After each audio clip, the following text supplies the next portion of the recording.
नमस्कार। देश काल में आपका स्वागत है। मैं हूं मुकेश कुमार। दोस्तों, हालांकि प्रधानमंत्री मोदी ने पैनिक बटन दबा दिया है, देर से दबाया है। उनकी कोई मजबूरी रही होगी, उन्हें पश्चिम बंगाल का चुनाव लड़ना था, जीतना था, वगैरह वगैरह। इसलिए जो खतरे की घंटी उन्हें 1-1.5 महीने पहले बजा देनी चाहिए, वो अब 70 दिन गुजर जाने के बाद बजाई है। और उसके बाद से पूरे देश भर में ये अलर्ट हो गया है कि एक बड़ा संकट, महासंकट हमारे सामने खड़ा होने जा रहा है और उसके बहुत दूरगामी असर पूरी अर्थव्यवस्था पर पड़ेंगे और आम जनजीवन पर भी पड़ना लाजमी है।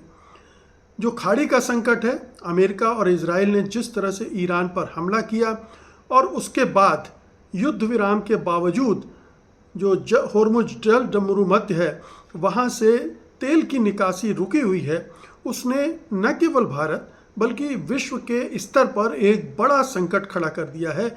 मैं कहूँगा कि महासंकट खड़ा कर दिया है, एक आर्थिक इमरजेंसी पैदा कर दी है और पूरी दुनिया चिंतित है। पूरा यूरोप चिंतित है, अफ्रीका चिंतित है, एशिया के तमाम बड़े मुल्क चिंतित हैं।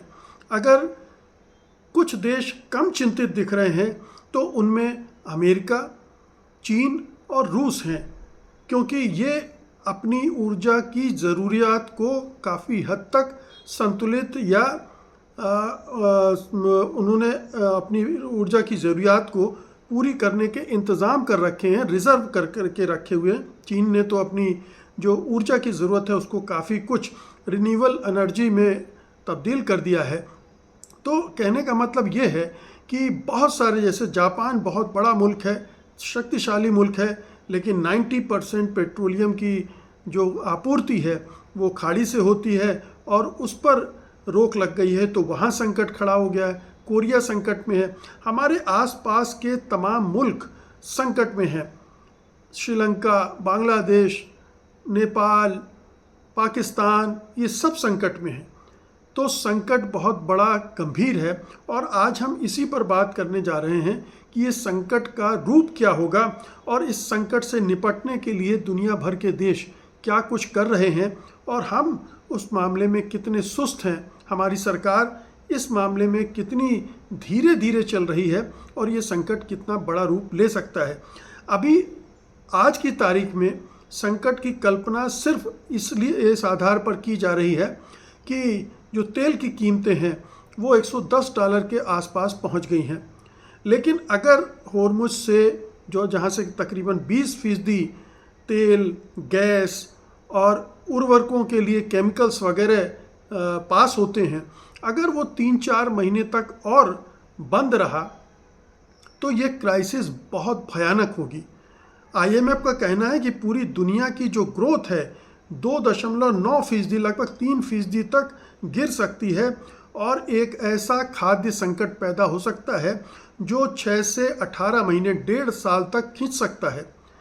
और यहाँ तक कि पेट्रोलियम की आपूर्ति के मामले में भी उसकी जो सप्लाई है उसको भी नियमित होने में, अगर युद्ध रुक भी जाए, आज भी रुक जाए, तो भी में वो क्राइसिस 3-4-5 महीने तक चलेगी।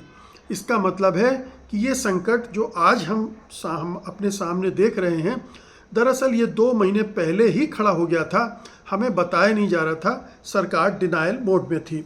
अब थोड़ा सा जायज़ा लेते हैं कि इस संकट से जो जूझ रहे हैं मुल्क, वो किस तरह के उपाय कर रहे हैं, किस देश ने क्या क्या किया है। एक बार इसका जायज़ा ले लेते हैं हम, उसके बाद हम देखेंगे कि ये संकट क्या शक्ल अख्तियार कर रहा है। तो शुरू करते हैं श्रीलंका से। श्रीलंका ने राशनिंग शुरू कर दी है पेट्रोलियम पदार्थों की।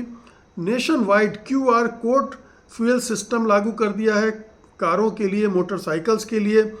पब्लिक ऑफिस और स्कूल्स, यूनिवर्सिटी, सब जगह ये कंजर्वेशन शेड्यूल लागू कर दिया गया है कि कैसे पेट्रोलियम को बचाना है। पाकिस्तान में ज़बरदस्त क्राइसिस है। उसके पास उसने 4 दिन, हफ्ते में 4 दिन काम करने का वो नियम बना दिया है।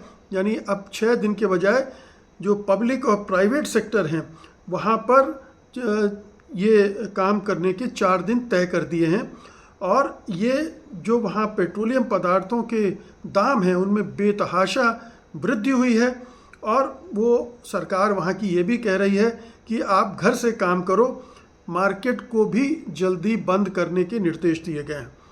भारत का आप जानते ही हैं कि माना जा रहा है कि हमारे पास जो पेट्रोलियम रिज़र्व है वो 6 से 10 दिन का बचा है और टोटल स्टॉक्स जो हैं वो 60 दिन कवर कर सकते हैं बस। इसलिए पैनिक बढ़ रहा है और गवर्नमेंट जो है, सरकार जो है, वो इमरजेंसी इंपोर्ट्स के लिए सोच रही है, लेकिन कहाँ से आएगा, कब आएगा, ये अभी नहीं कहा जा सकता। दूसरे उपाय उसने क्या किए अभी तक इसका खुलासा नहीं हुआ है। शायद पेट्रोलियम पदार्थों के दाम बढ़ा दिए जाएं और राशनिंग भी शुरू की जाए।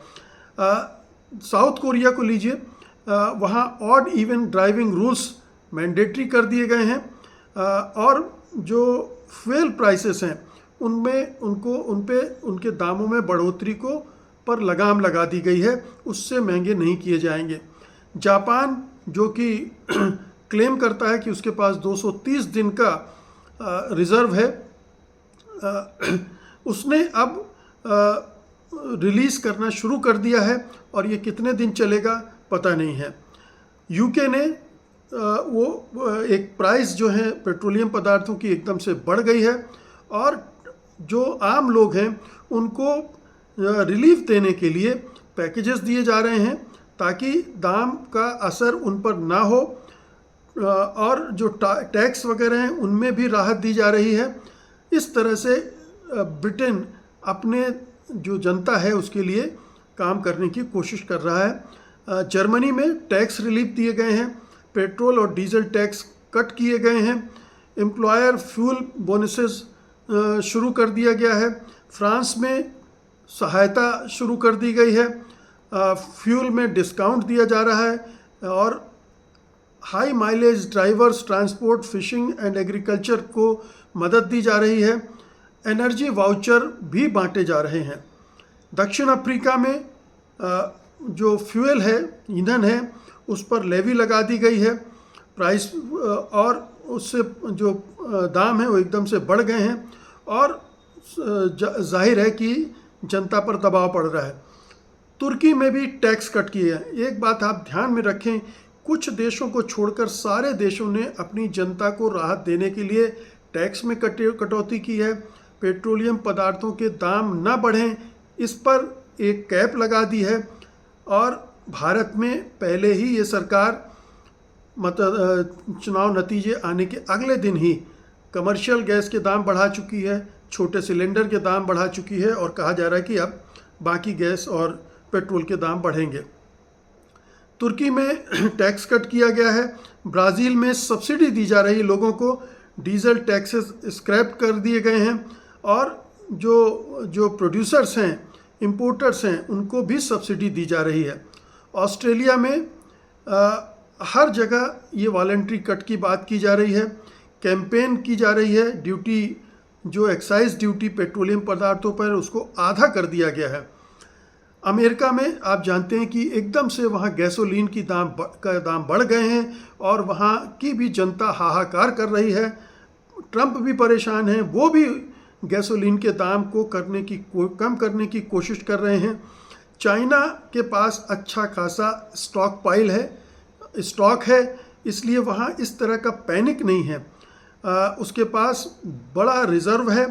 रिफाइंड ऑयल एक्सपोर्ट लेकिन उसने बैन कर दिया है, जो दूसरे देशों को एक्सपोर्ट करता था वो बंद कर दिया है और डोमेस्टिक जो प्राइस है उसको कंट्रोल करने के नियम कायदे बना दिए हैं।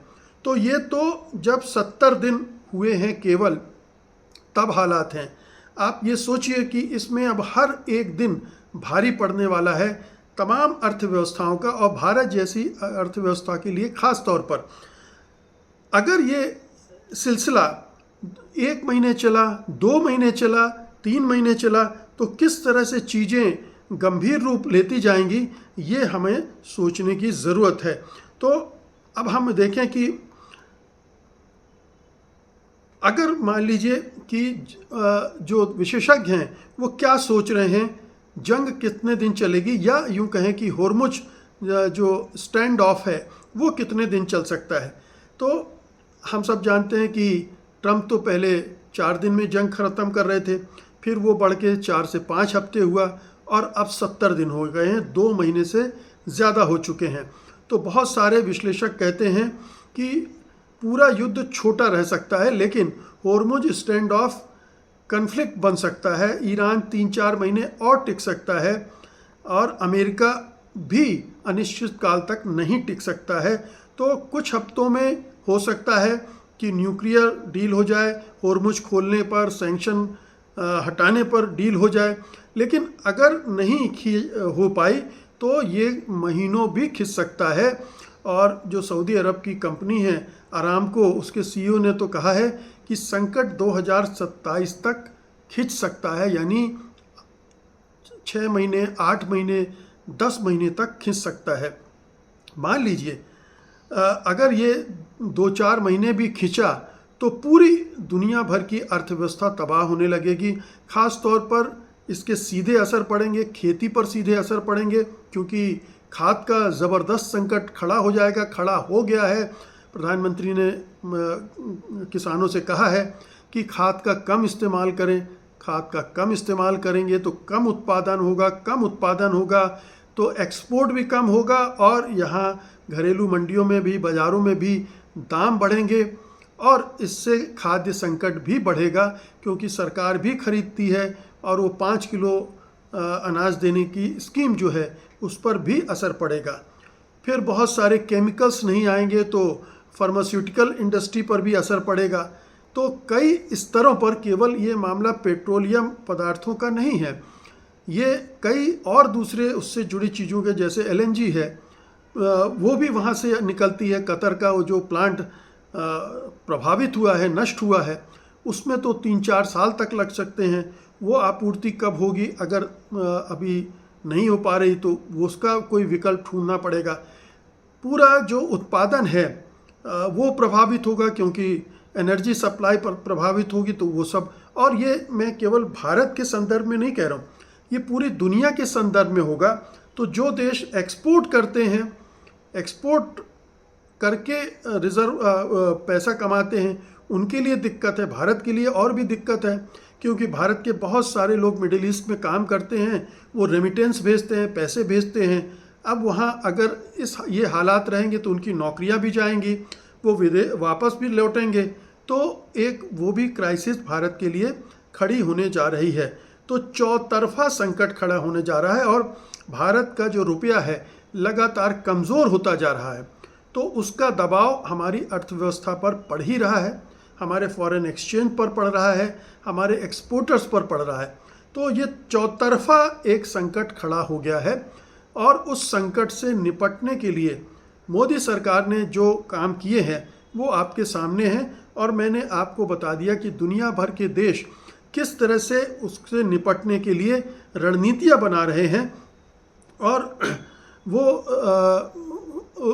आगे की सोचकर 3 महीने, 4 महीने, 6 महीने क्या स्थिति होगी इस पर काम कर रहे हैं। क्योंकि अभी तो ठीक है, 100 से $120 के बीच में जो पेट्रोलियम पदार्थ है, उनकी ब्रेंट की कीमतें टिकी हुई हैं प्रति बैरल। लेकिन अगर ये कीमतें $130, $140, $150 प्रति बैरल पर पहुंची और LPG की कीमतें भी बढ़ीं, LNG की कीमतें भी बढ़ीं, तो फिर आप समझ सकते हैं कि हर घर प्रभावित होगा, बड़े पैमाने पर बेरोज़गारी होगी, क्योंकि बहुत सारे उद्योग धंधे भी अपना उत्पादन नहीं कर पाएंगे, उनके लिए बहुत कॉस्ट इफ़ेक्टिव नहीं होगा। और दूसरी बात यह है कि जो मंदी आएगी, जिसको कहते हैं डिमांड डिस्ट्रक्शन, यानी पूरी जो मांग है वही ध्वस्त हो जाएगी, तो फिर सारी इंडस्ट्री किसके लिए प्रोड्यूस करेगी।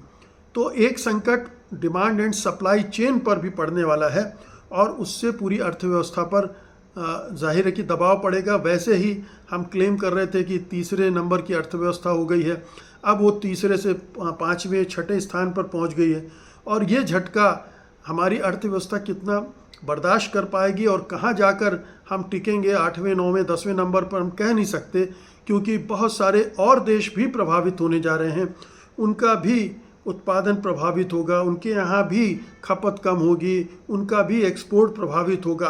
तो ये चौतरफा संकट है। इस संकट से अगर कोई निजात मिल सकती है तो अमेरिकी राष्ट्रपति डोनाल्ड ट्रंप की नादानियाँ ख़त्म होने से, उनकी शैतानियत ख़त्म होने से, इज़राइल को लगाम लगाने से और ईरान के थोड़ा लचीलापन दिखाने से हो सकती है। लेकिन सबसे ज़्यादा जिम्मेदारी डोनाल्ड ट्रंप पर है। वो गहरे दबाव में भी हैं, भारी दबाव में हैं, पूरी दुनिया का दबाव उन पर पड़ रहा है। लेकिन जो डिक्टेटर होता है, निरंकुश तानाशाह होता है, वो केवल अपने हित की बात सोचता है, अपने अहंकार पे टिका होता है। और अभी जो ईरान ने प्रपोज़ल दिया है, उन्होंने उसको फिर से खारिज कर दिया है। अगर इस तरह से वो रवैया अपनाएंगे तो जाहिर है कि कोई बात बनेगी नहीं। लेकिन अब चूंकि ये वैश्विक संकट का रूप धारण कर रहा है तो अमेरिका पर और प्रेशर पड़ने वाला है। उधर आप जानते ही हैं कि ईरान ने अपना नया नक्शा बना दिया है। उसमें न केवल होर्मुज को शामिल किया बल्कि संयुक्त अरब अमीरात के एक हिस्से को भी शामिल कर लिया है।